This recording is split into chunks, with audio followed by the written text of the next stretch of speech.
Primeira de Pedro, capítulo 2, nós vamos ler a partir do verso 11, então nós leremos até o 24. Vamos ler até o 16 por enquanto. Primeira de Pedro, capítulo 2, a partir do verso 11, onde fala da vida exemplar cristã, deveres para com os não crentes e para com as autoridades. Diz assim a palavra do Senhor: Amados, exorto-vos como peregrinos e forasteiros que sois, a vos absterdes das paixões carnais que fazem guerra contra a alma, mantendo exemplar o vosso procedimento no meio dos gentios, para que naquilo que fala contra vós outros como de malfeitores, observando-vos em vossas boas obras, glorifique a Deus no dia da visitação. Sujeitai-vos a toda instituição humana por causa do Senhor, quer seja o rei como soberano, quer as autoridades como enviadas por ele, também para castigo dos malfeitores, como para o louvor dos que praticam o bem. Porque assim é a vontade de Deus, que pela prática do bem façais emudecer a ignorância dos insensatos, como livres que sois, não usando todavia a liberdade por pretexto da malícia, mas vivendo como servos de Deus. Tratai todos com honra, amai os irmãos, temei a Deus e honrai o Rei. O Senhor possa nos abençoar grandemente com a sua palavra nesta noite, no nome do Senhor Jesus, amém? Glória a Deus. Eu queria iniciar a nossa palavra aqui nessa noite, irmãos, lendo para os irmãos um pensamento do escritor A.W. Tozer, onde ele faz uma advertência muito importante para cada um de nós, quando ele diz assim: para evitar o erro da salvação pelas obras, nós caímos no erro oposto, que é o da salvação sem obediência. O que A.W. Tozer está dizendo aqui, como um alerta para nós? Porque, às vezes, nós somos muito enfáticos, e devemos enfatizar mesmo, e expressar em forma de convicção mesmo, né, que a salvação a qual nós adquirimos da parte do Senhor, realmente ela é pela graça de Deus, né? Ela é pela graça de Deus. Por isso Paulo diz: pela graças sois salvos mediante a fé, e isto não vem de vós, né? Mas isso pode nos levar, às vezes, a um desleixo. Isso pode nos levar a correr um grande risco de pararmos de nos preocupar com a nossa vida e o modo pelo qual nós devemos caminhar no dia a dia. E às vezes nós nos esquecemos que a salvação que vem pela graça de Deus, ela não nos isenta do caminho da obediência, das boas obras, de um caminhar reto diante do Senhor, né? Eu já ouvi uma pessoa uma vez dizer, diante de uma situação, e de uma forma até meio presunçosa, se levantar e falar assim: ah, mas eu sou salvo pela graça. Esquece isso, preocupa com isso não, eu sou salvo pela graça. Mas ser salvo pela graça de Deus, eu queria que você atentasse para isso nessa noite. Quando eu fui salvo pela graça de Deus, Deus não me deu uma folha branca dizendo assim: olha, você tem essa folha branca para fazer o que você quiser. Não, Deus não nos deu, pela salvação, pela graça, uma folha branca nos autorizando a viver a nossa maneira, a viver do nosso jeito, a viver da forma que nós achamos mais apropriado. A carta de Pedro, irmãos, nos mostra algo interessante, né? Que ela foi escrita provavelmente entre os anos 62 e 64 depois de Cristo, né? um pouco antes da grande perseguição que foi promovida pelo imperador Nero, né? Por volta do ano 62, 64, e naquele tempo os cristãos, eles estavam espalhados por várias regiões, né? E aqui no contexto de Pedro, você volta aí no capítulo 1, por favor, Adriano, quando Pedro escreve essa carta, ele está escrevendo da seguinte forma, capítulo 1, versículo 1, Pedro, apóstolo de Jesus Cristo, aos eleitos, que são forasteiros da dispersão, no ponto, Galácia, Capadócia, Ásia e Bitínia.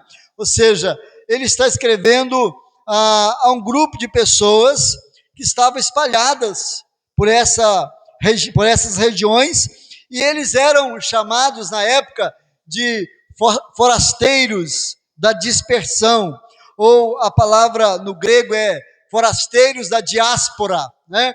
Vamos lembrar aos irmãos que naquele tempo da perseguição de Saulo ali, aquela pressão toda ali, muitas pessoas, por causa da forte perseguição que houve em Jerusalém, fugiram de Jerusalém, foram para outras regiões. Eu acho isso maravilhoso, do ponto de vista da soberania do Senhor, porque Satanás pensou que perseguindo os cristãos e dispersando eles de Jerusalém, ia acabar com o movimento, mas ele não imaginava que por onde esses cristãos iam passando, eles iam testemunhando do Senhor, iam marcando ponto ali, território, edificando igrejas, fazendo novos discípulos, realmente o evangelho sendo pregado, o reino de Deus crescendo. Eles moravam naquelas cidades, mas eles não pertenciam ao sistema daquela cidade, né? Eles não pertenciam àquele povo. Os cristãos da época eram chamados de forasteiros, né? Aquele que não tem um lugar certo para dele, não é o lugar dele, né? E esses cristãos forasteiros, né, que viviam dentro de um ambiente, de uma cultura que eles sempre se sentiam muito incomodados, porque embora eles não fossem, eles estivessem ali, eles não eram dali, então aquilo os incomodava de uma forma muito clara, né? Imagina você morar para uma cidade, né, para dentro de uma cultura diferente, de um lugar diferente, e por mais que você more ali, que você trabalhe ali, que você vai residir um tempo ali, sempre você tem saudade da sua casa, sempre você tem saudade do lugar, aquele lugar onde você pode ver os parentes, aquele lugar onde você pode desfrutar talvez das comidas do lugar onde você morava, onde você foi criado, do ambiente, das pessoas, de tudo aquilo ali, e eles eram considerados então forasteiros naquele lugar, né? Originalmente era o termo usado para os judeus espalhado entre as nações, né? Forasteiros e peregrinos. E Pedro vai escrever da seguinte forma: Pedro, apóstolo de Jesus, ele começa dizendo aos eleitos, né, que são forasteiros da dispersão, eleitos segundo a presciência de Deus Pai, em santificação do Espírito, para a obediência e a aspersão de sangue de Jesus Cristo, graça e paz vos sejam multiplicadas. Ele começa exaltando aqui a natureza da igreja, né?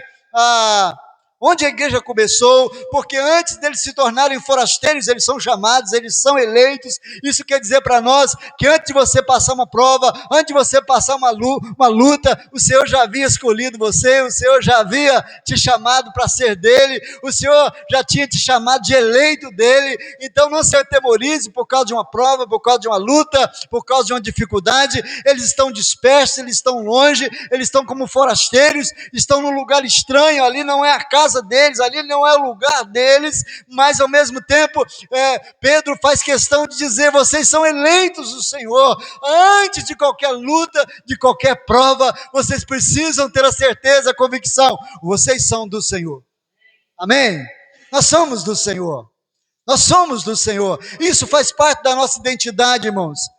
Onde nós passamos por dificuldades e momentos da nossa vida, Satanás muitas vezes quer ferir a nossa identidade, Satanás muitas vezes quer dizer aquilo que nós não somos, mas nós podemos afirmar, como Pedro afirmou, nós somos eleitos do Senhor, chamados pelo Senhor. E Pedro vai continuar aqui no versículo 3, irmãos, numa explosão de gratidão, de louvor, ele vai dizer de ações de graça, bendito Deus e Pai, bendito Deus e Pai de nosso Senhor Jesus Cristo, que segundo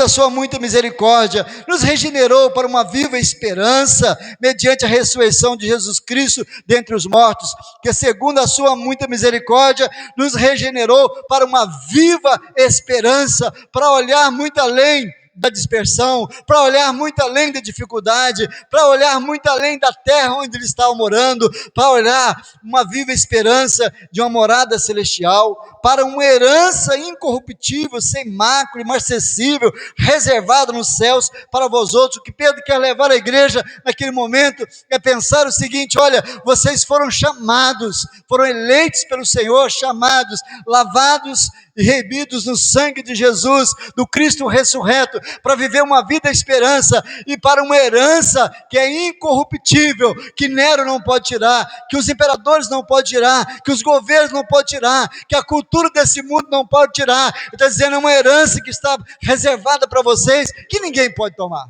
Ninguém pode tomar. Louvado seja o Senhor Jesus. Está guardada nos céus. Oh, irmão, nós temos que viver sobre isso.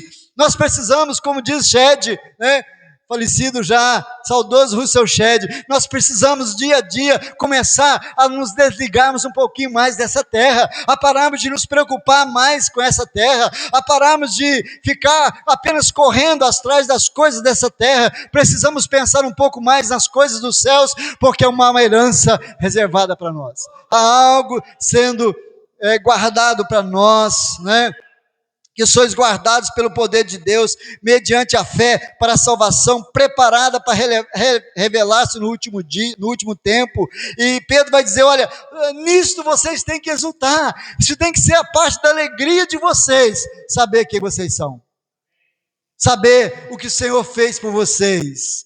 É isso que precisa nortear a nossa alegria. E ele vai dizer assim, olha, versículo 6, ele vai dizer para nós, 1 de Pedro 1,6, ele diz, nisto exultais, embora no presente, por breve tempo, se necessário, sejais contristados por várias provações, para que uma vez confirmado o valor da vossa fé, muito mais preciosa do que o ouro perecível, mesmo apurado por fogo, redunde em louvor, glória e honra na revelação de Jesus Cristo, a quem não havendo visto a mais, no qual não vendo agora, mas crendo exultais com alegria indizível e cheia de glória.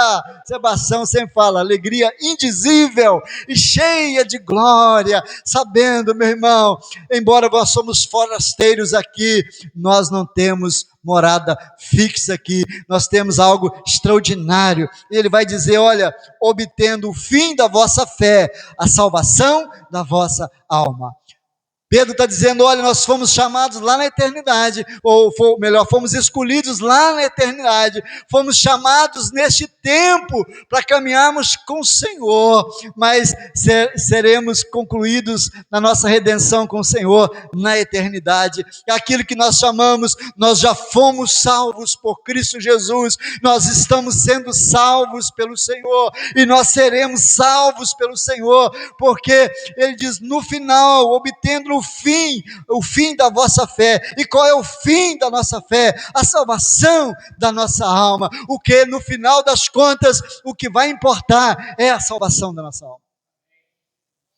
Pedro está querendo dizer para eles, olha, vocês são considerados aí forasteiros, vocês são considerados um povo que não é a cidadania de vocês, essa não é a terra de vocês. Vocês estão apenas morando aí, vocês estão apenas passando o tempo aí, mas vocês sabem que no final das contas, a salvação plena do Senhor virá, e quando ela vier, já não haverá luta, nem pranto, nem dor, nem essas dificuldades todas. Quando chega no versículo 13, Pedro vai dizer por isso, cingindo-vos do entendimento, do vosso entendimento, seja sóbrio, esperar inteiramente na graça que vos está sendo trazida na revelação de Jesus Cristo. Como filhos da obediência, não vos amoldeis às paixões que tinha anteriormente na vossa ignorância, pelo contrário, segundo é santo aquele que vos chamou, tornai-vos santos vós também, mesmo em todo o vosso procedimento. Pedro está dizendo, olha, o Senhor nos elegeu, o Senhor nos chamou, o Senhor nos salmou, o Senhor nos reconciliou, o Senhor nos justificou, o Senhor nos deu uma herança, o Senhor nos deu uma caminhada, nós estamos num processo de caminhada, o Senhor já nos salvou, Ele está nos salvando, Ele nos salvará, no final nos levando para os céus, mas você precisa entender que no processo da caminhada, precisa haver um processo de obediência, por isso que eu introduzi aqui, dizendo da palavra de Tozer, que muitas vezes nós erramos, falando que a salvação é pela graça, somente pela graça, nós não estamos errados em afirmar isso, mas nós erramos quando às vezes ignoramos que na caminhada com o Senhor há todo um processo de obediência, de purificação das nossas vidas, de santidade com o Senhor, de vida no altar, né? Ele vai falar aqui da santidade da vida, ele vai falar no versículo 22, tendo purificado a vossa alma da vossa obediência, pela vossa obediência à verdade, tendo visto o amor fraternal não fingido, amai-vos de coração uns aos outros ardentemente, não fosse regenerados, porque fosse regenerados, não de semente corruptível, mas de incorruptível, mediante a palavra de Deus, a qual vive eternamente. Ou seja, há uma palavra que foi semeada em vocês, há um evangelho que foi semeado em vocês, que precisa produzir frutos em relação ao Senhor, numa vida de santidade, frutos em relação às pessoas, num amor sincero, ardente, numa vida que caminha com o Senhor. Quando chega no capítulo 2 agora, Pedro vai dizer algo extraordinário, irmãos, do crescimento espiritual. Ele vai dizer, olha, vocês são raça eleita, vocês são sacerdócio real, vocês são uma nação santa, vocês são um povo de propriedade exclusiva, a fim de proclamar as virtudes daquele que vos chamou das trevas para a sua maravilhosa luz. Quando eu chego aqui nesse versículo aqui, nós podemos ver aqui um resumo da salvação, aquilo que o Senhor fez por nós e nos deu agora uma missão, a missão de testemunhar, de proclamar aquilo que Ele fez. Quando nós chegamos no versículo 11 agora, a partir do versículo 11, Pedro vai nos apontar, irmãos, de forma prática, no nosso viver diário, no nosso comportamento, em várias situações diferentes da nossa vida, como nós devemos nos portar, né? A primeira coisa que eu queria abordar com os irmãos nesse texto, no versículo 11, quando Pedro vai dizer, agora Pedro está querendo mostrar o lado prático, somos salvos pela graça, aleluia, fomos eleitos, fomos chamados, justificados, santificados pelo Senhor, regenerados, santificados, ou seja, o que o Senhor tinha que fazer por nós, Ele fez, nos deu a garantia da salvação eterna, e no final a obtenção da nossa salvação. Agora Ele fala, olha, como que vocês devem traduzir isso no dia a dia de vocês? Como que vocês devem se comportar? Como deve ser a vida que vocês devem viver aí nessa terra estranha? Com certeza, como forasteiros, eram pessoas que eram olhados de lado às vezes. Esse pessoal está aqui, mas ele não é daqui. Esse pessoal está aqui como intruso, como forasteiro. Eles vieram para cá, eles não nasceram aqui, eles não têm direitos aqui. E talvez hoje o nível de perseguição e de luta que nós passamos, né? Embora eles tenham passado muita luta, que ele diz assim, olha, que eles tinham que exultar, embora no presente, por breve tempo, eles fossem contristados por várias provações. Então eles passaram por várias provações, e agora eles estão sendo desafiados a manter firme a conduta deles, mesmo diante disso. Então vamos ler o versículo 11, quando Pedro vai nos dizer, amados, exorto-vos, como peregrinos e forasteiros que sois. Mais uma vez, ele vai trazer essa questão do início, do capítulo 1, né?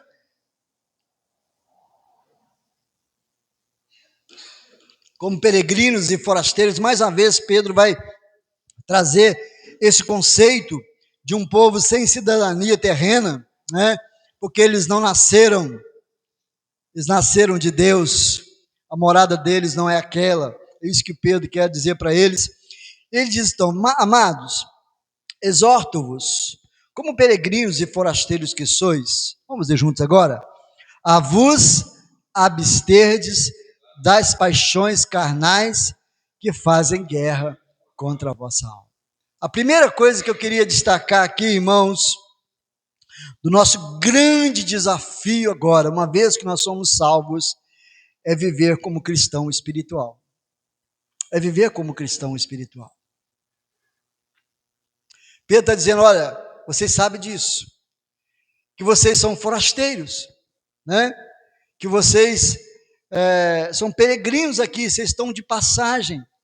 Por isso, meu conselho a vocês, o meu ensinamento para vocês é que vocês possam se abster das paixões carnais que fazem guerra na vossa alma. Eu queria parar aqui para a gente pensar sobre isso. Porque entre a nossa salvação e a consumação da nossa salvação, quando Pedro vai dizer para que, obtendo o fim da vossa fé, a salvação da vossa alma, que é a redenção final, há todo um processo, há toda uma caminhada, há toda uma oferta, entre aspas, agradável do inimigo para nós. E essas coisas, meus irmãos, elas fazem guerra contra a nossa alma. Nós vivemos em guerra, nós vivemos em batalha, né? Nós vivemos em batalha, e essa batalha só é vencida através de muita submissão ao Senhor. Ele diz: olha, eu rogo a vocês, né, a vos absterdes das paixões carnais que fazem guerra contra a nossa alma. Vamos lembrar que essas paixões carnais, irmãos, isso é algo muito inerente à própria natureza nossa, né? Isso é algo que, essa guerra da paixão da carne, ela não é uma guerra que estabelece no coração do homem sem Deus, porque ele só é carne. Não há uma vida espiritual naquele que ainda não nasceu de novo, né? Não há uma natureza espiritual regenerada na vida daquele que ainda não conheceu o Senhor Jesus, mas na vida do servo de Deus, quando nós conhecemos o Senhor, né? Parece meio contraditório isso, meio estranho pensar que quando nós entregamos a nossa vida a Jesus é que os nossos problemas começaram, né? Eu penso que, e às vezes se prega um evangelho tão triunfalista, né? Entrega a sua vida a Jesus, que todos os seus problemas vão acabar. Na verdade, irmãos, é aí que começam os nossos problemas, as nossas lutas, porque acaba iniciando dentro de nós, sendo travada dentro de nós, uma guerra espiritual, uma luta espiritual. Ele diz: olha, vocês precisam se abster das paixões carnais, porque as paixões carnais, elas fazem guerra contra a alma de vocês. Quanta luta, né, irmão? Quanta luta, quanta dificuldade, né? Quanta situação difícil. William Barclay, ele diz o seguinte: o orgulho, a malícia, o ódio, os maus pensamentos que caracterizam a natureza humana caída, essas paixões guerreiam contra nossa alma, a fim de contaminá-la e até destruí-la. Todos os dias, meus irmãos, há uma luta que você vai enfrentar. A menos que a pessoa comece a se afastar tão de Deus, começa a andar tão distante de Deus, que já não percebe mais essas coisas. Mas quanto mais você caminha com Deus, mais você é confrontado. Quanto mais você caminha com Deus, mais você visualiza que é uma guerra espiritual. E o grande desafio de Pedro para a igreja é: viva como um cristão espiritual, não como um cristão carnal, cedido às paixões, né? cedido aos desejos, inclinado às coisas que não agradam ao Senhor. Há tantas coisas, irmãos, que às vezes querem imperar na nossa vida, querem dirigir os nossos pensamentos, querem dirigir as nossas emoções, querem dirigir as nossas decisões, porque nós estamos numa batalha, numa guerra. E eu costumo dizer, irmãos, que a batalha, essa guerra espiritual que nós vivemos, ela muitas vezes ela é muito diversificada na vida de um, na vida de outro. Eu costumo dizer o seguinte: há situações na vida espiritual que eu, às vezes, consigo vencer com mais facilidade, o presbítero Sebastião não. Mas às vezes vai haver situações na vida espiritual que o Sebastião já conseguiu até vencer muito mais fácil que eu, e às vezes eu ainda estou ali naquela batalha. É por isso que nós precisamos muito uns dos outros, é por isso que nós precisamos muito da igreja, é preciso que nós precisamos muito de oração, muito do apoio da esposa, do esposo, do pai, do filho, do irmão, do pastor, do presbítero, da igreja, da palavra do Senhor, do Espírito Santo de Deus, porque nós enfrentamos um tempo de guerra, e nós temos situações que fazem guerra contra a alma. Ô meu irmão, o apóstolo Paulo sempre foi para nós uma grande referência de homem de Deus, né? O maior missionário, maior teólogo do Novo Testamento, irmãos, todas as coisas que Paulo fez, e ele, em Romanos, ele vai dizer que ele enfrentava uma luta, uma batalha, porque o bem que ele queria fazer, o que era o bem? As coisas corretas, as coisas que Deus quer, as coisas que Deus agrada, as coisas que realmente devem ser vividas e que não deveria nem passar no nosso pensamento fazer contrário, deveria ser exatamente aquilo que o Senhor determinou para nós. Ele disse: o que eu quero fazer, o que eu preciso fazer, meu Deus, eu tenho uma dificuldade, eu não consigo, mas o mal que eu detesto está sempre diante de mim. E Paulo chega ao extremo de dizer assim: desventurado quer dizer infeliz, homem que sou, quem me livrará do corpo dessa morte? Paulo encarava a questão da batalha espiritual, da luta espiritual, de uma forma tão intensa, irmãos, que ele fala: quem me livrará do corpo dessa morte? Por que Paulo vai dizer isso, corpo dessa morte? É porque, no contexto deles ali, quando alguém cometia um homicídio, quando alguém era culpado por uma morte, uma das formas de punição de alguém que cometia um homicídio era amarrar o corpo do defunto nas costas da pessoa, e ela tinha que caminhar pela rua, né?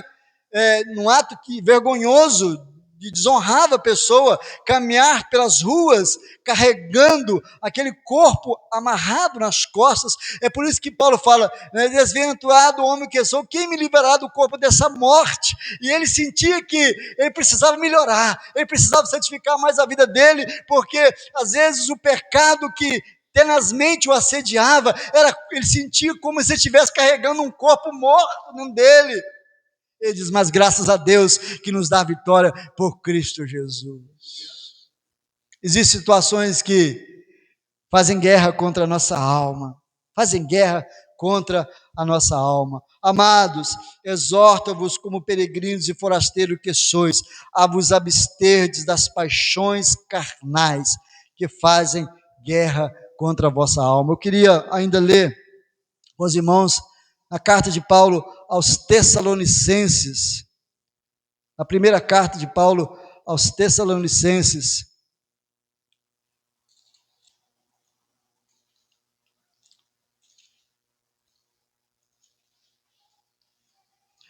a segunda, 1 Tessalonicenses capítulo 4, olha o que Paulo vai dizer, algo tão importante.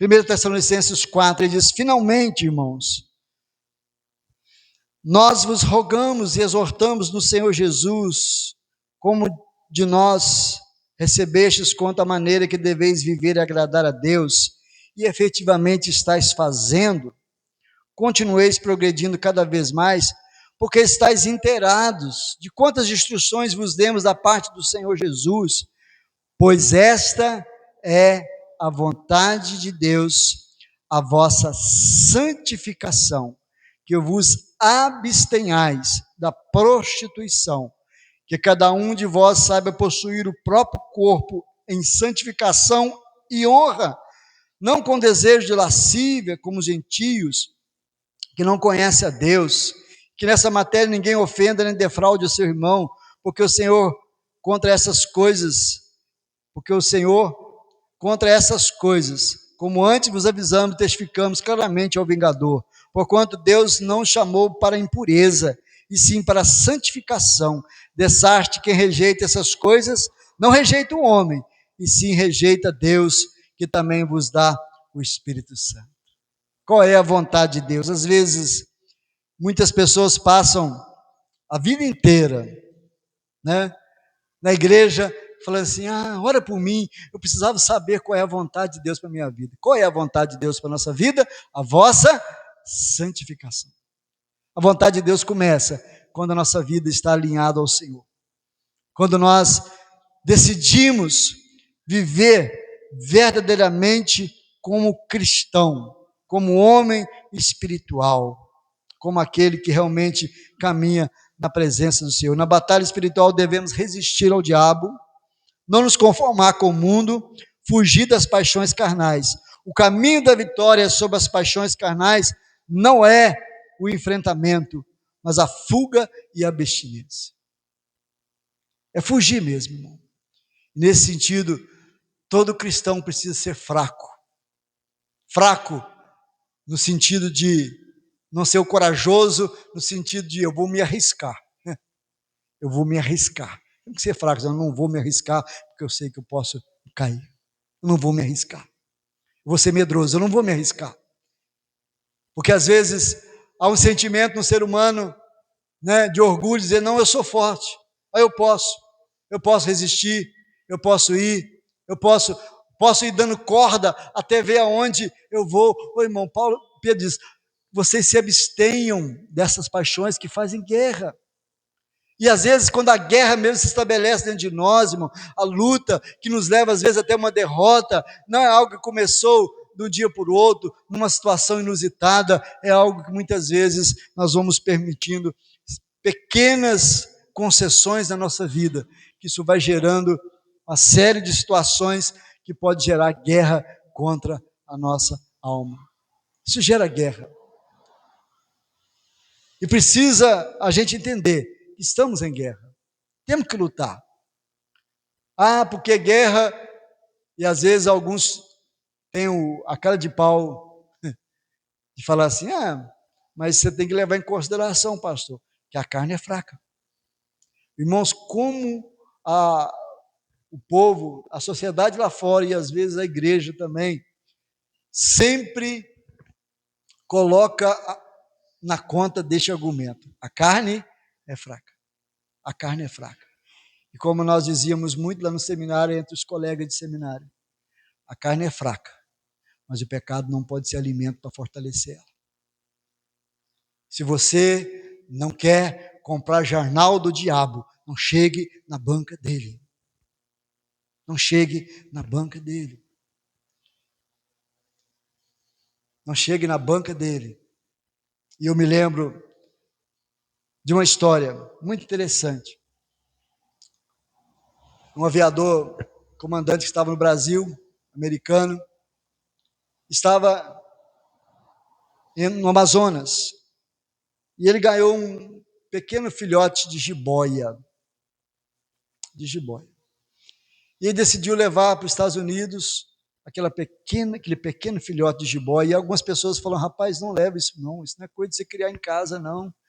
Disse, não, tranquilo, pequenininho. Aí levou para os Estados Unidos, comprou um aquário, colocou a jiboia tranquila, alimentava a jiboia, só que à medida que ele foi alimentando a jiboia foi crescendo. E as pessoas falam, rapaz, cuidado com esse bicho dentro de casa. Não, a jiboia é tranquilo, ela não é uma cobra venenosa. E aí a jiboia cresceu, ele comprou um aquário maior, né? E as pessoas diziam para ele, rapaz, cuidado, a jiboia mata para comer. A jiboia mata para comer. Não preocupa que eu estou, olha essa expressão dele, eu estou alimentando bem a minha jiboia, minha cobra de estimação, né? Meu animalzinho de estimação, eu estou alimentando ele, não vai ter problemas. E assim foi, até que numa noite de inverno, aquela aquela jiboia já estava bem grande, ela rompeu com aquele aquário, foi deslizando pelo tapete, subiu no berço da criança, se enrolou ali aquela criança numa forte contrição ali, matou aquela criança, não a comeu, por quê? Porque que ele falava? Ela está bem alimentada, a jiboia mata para comer, ela estava bem alimentada, por isso não comeu aquela criança. E ele vem, ele chora, ele pega aquela jiboia, ele corta em pedaços, mata, mas já era tarde, porque a sua criança já tinha morrido. Muitas vezes, irmãos, tem coisas que às vezes vão se tornando estimação na nossa vida, não tem nada a ver, vou ver o que dá, vou caminhar, eu sou forte, na hora que eu quiser eu paro, na hora que, Pedro diz, olha, eu exorto vocês, que vocês são peregrinos nessa terra, que vocês precisam se abster de todas as paixões carnais que fazem guerra contra a vossa alma. E versículo 12 vai dizer, mantendo então, mantendo exemplar o vosso procedimento no meio dos gentios, para que naquilo que fala contra vós outros, como de malfeitores, observando-vos em vossas boas obras, glorifiquem a vosso Pai que estás nos céus. Nós somos um povo separado, irmãos, e precisamos caminhar como um povo separado, como um povo que tem um posicionamento separado. E a preocupação de Pedro aqui é em relação aos de fora, aos de fora, para que eles não fossem motivos de escândalo para os de fora. Por isso que eles precisavam cuidar disso aí. Onde é a tua luta, irmão? Todos nós temos o nosso chamado calcanhar de Aquiles. Todos nós temos aquela situação que a gente luta todo dia, que fazem guerra contra a nossa alma. Lute para vencer. Não se entregue a ela. Lute contra. Palavra, se for preciso jejuar, jejue. Busque ao Senhor, clame ao Senhor, grite por socorro a Ele. Mas diz, essa guerra eu preciso vencê-la em nome do Senhor Jesus. A salvação que nos foi dada e começa na eleição, que passa toda aquela situação que Pedro vai dizer, que nos leva, que nos aponta para uma herança imarcessível, incorruptível, e que no final das contas, obtendo o fim da nossa fé, a nossa salvação eterna. Isso de maneira alguma, essa garantia que você tem de morar com o Senhor nos céus, isso de maneira alguma nos isenta do grande desafio que nós temos aqui na terra. Nós temos o desafio. Por isso eu disse, quando nós começamos a caminhar com Cristo, os nossos problemas, eles não acabaram, eles começaram. Porque nós temos agora uma guerra, uma luta. E essa luta é vencida com muita consagração. E essa luta é vencida na presença do Senhor. Todos os dias. Nem sempre Satanás vai sugerir novas coisas nos nossos ouvidos. Mas às vezes ele vai fazer questão de nos lembrar daquelas que às vezes nós já estamos apegados a elas. É preciso que eu e você estejamos atentos a paixões que fazem guerra contra a nossa alma. Isso nos impede, muitas vezes, de viver aquilo que Deus quer que nós venhamos viver. Vamos ficar de pé, irmãos? Em nome de Jesus. Nós vamos orar ao Senhor. Patrícia, vem aqui para a gente cantar o final. Fazer a entrega dos dízimos e das ofertas ao Senhor. Em nome de Jesus. Precisamos caminhar sempre neste propósito. Pai, em nome de Jesus, queremos dar graças ao Senhor, Pai, por tão grande salvação que o Senhor não somente prometeu, mas o Senhor nos escolheu, nos elegeu, e o Senhor derramou sobre nós toda essa graça salvadora, toda essa graça que nos redimiu, nos tirou da perdição, que nos fez filhos, que nos deu uma natureza espiritual, liberta pelo sangue de Jesus.